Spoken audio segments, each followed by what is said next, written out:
Hi everyone, my name's Hannah and I am one of the newer contract blog writers for Pixie. I just kind of want to go over the most recent blog article that I wrote that PMS is common but not normal. But a little bit about me. About 4 years ago I was diagnosed with PCOS. My husband and I have struggled with infertility for quite some time, and I just got kind of tossed around from doctor to doctor, no answers, just being told, well, we can put you on the pill or we can put you on metformin and hope for the best, essentially, which I just wasn't okay with those answers. And I just continued to seek out more and more answers for myself and advocate for myself, and ended up finding a naturopathic MD, Dr. Ruse at Kansas City Integrative Health here in Kansas City, Missouri, and she has just changed my world as far as really breaking down the taboo that women are something to be fixed and that we're kind of innately broken. I think Amy Poehler says it best. She has a quote that says, "It takes years to unlearn what we have been taught to be sorry for." And I just think that rings so true for women everywhere, is that we have kind of just grown up that pain is normal, PMS is normal, period irregularity is normal, all these things are normal, and it's really not normal. But anyways, that's just a little bit about me. So I'm really passionate about educating women and empowering women to advocate for themselves when they're going to a doctor or whenever they know something is wrong. And Pixie Cup has graciously given me a platform to do just that. And their mission is just amazing, to empower others to give back. Their mission is based off of Acts 20:35, which means it's better to give than to receive. So anything you buy from them, they give Menstrual Cup to women in need, which that's what drew me there, is that they are just such a giving mission. But anyway, we're gonna recap the article that I just wrote, and I'm really excited about it because whenever I have told women before that PMS is not normal, it is common, it usually jaw drops, like, no, I've been told my whole life it's normal. I'm here to tell you it's not normal, but I think what we have to start with is, what is normal? How should our periods be? Our periods, our cycle, should be anywhere from about 25 days long to about 35 days long.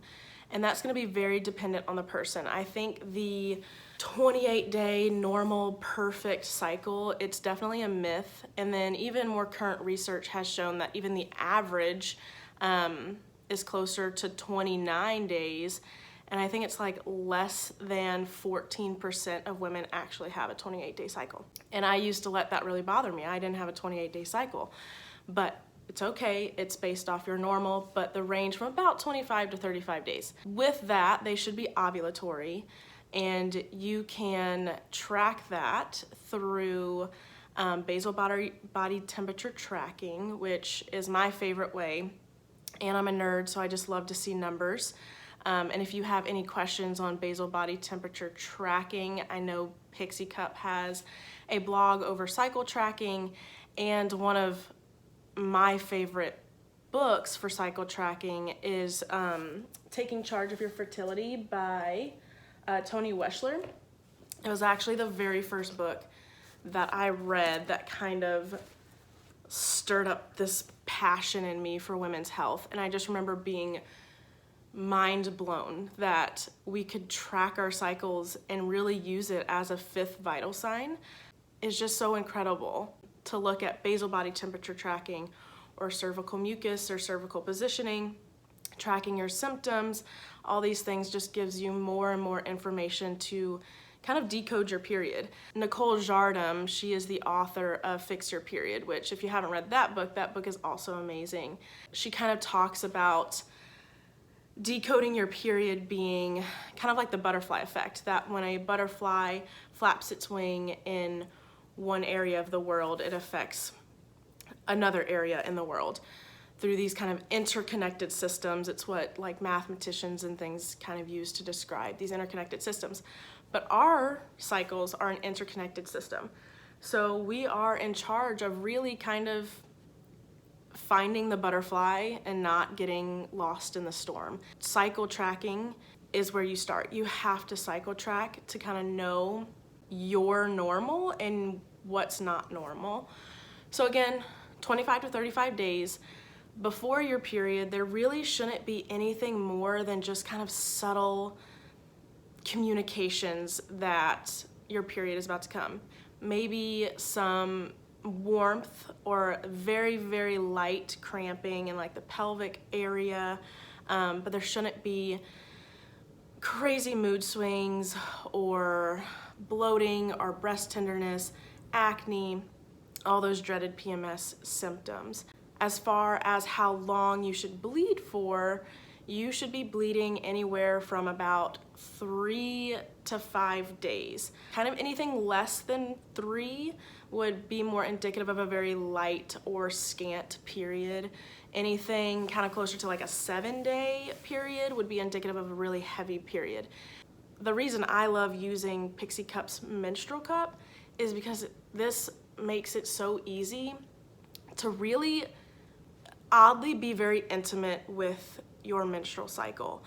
And I find that fascinating because with each cup it tells you how many milliliters, so it could be like 15 to about 30. I think the one I use is about 15 milliliters. It just fits me a little bit better, but I mean it's amazing. So when I first started cycle tracking, the menstrual cup was the easiest thing because I knew right off the bat I had a really heavy period.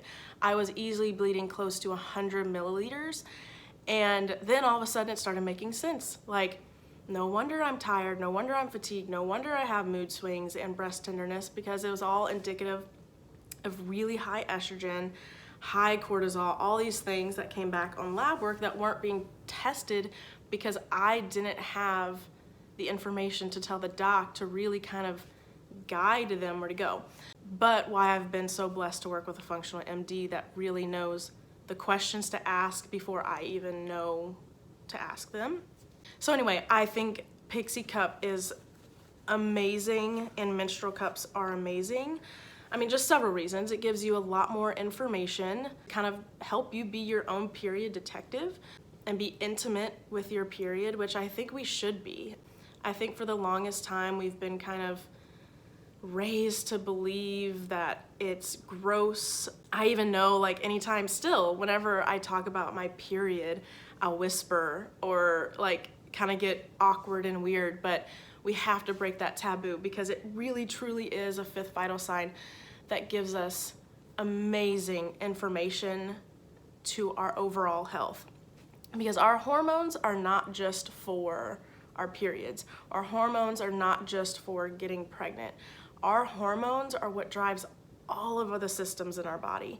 So to understand them, to understand really this monthly report card over what our hormones are doing, it's just fascinating to me. So if you don't have a menstrual cup, get one. And if you think it's weird, you think it's gross, I just beg you to try it, because I was that girl too. I remember one of my friends from college told me she was using a menstrual cup, and I was like, no, I can't do it. And then one day I was like, I'm gonna try it. And I loved it. I'm never going back.